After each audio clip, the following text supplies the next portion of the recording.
বা দুই ঠোঁট বন্ধ হবে। বা তা।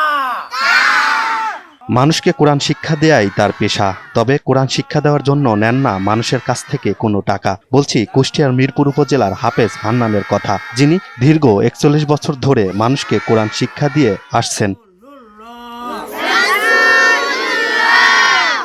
প্রতিদিন প্রভাতের আলো ফুটে উঠতেই সুলতানপুর গ্রামের নিজ বাড়িতে কোরআন শিক্ষা দেন হাফেজ আব্দুল হান্নান। আশপাশের এলাকার নানা বয়সের মানুষও শিক্ষা নিতে আসে তার কাছে। আমি ক্লাস 4-এ পড়ি। ক্লাস শেষে আমি এখানে হুজুরের কাছে পড়াশোনা করতে আসি, কারণ কোরআন শরীফ শিক্ষাটা আমাদের খুব প্রয়োজনীয়।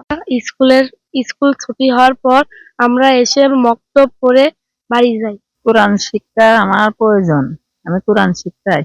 এই ঈদে জামা জুতো অ্যাক্সেসরিজের ডিসকাউন্ট।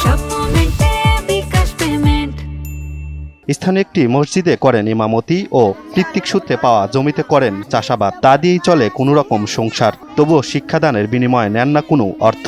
সে একজন ভালো দক্ষ ব্যক্তি। আমার ছেলেকে শর্ট টাইমে সে কোরআন শরীফ শিখাইছে এবং সে বিনা পরিশ্রমে, কোনো পয়সা নেয় না, এবং সে যতটি ছেলেকে, আমার সুলতানপুরে বহুত ছেলেকে সে কোরআন শিক্ষা দিয়েছে।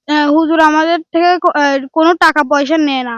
যতদিন বেঁচে থাকবেন এই আলোর ফেরিওয়ালা বিনামূল্যে দিয়ে যাবেন কোরআনের শিক্ষা, এমনটাই আশা তার।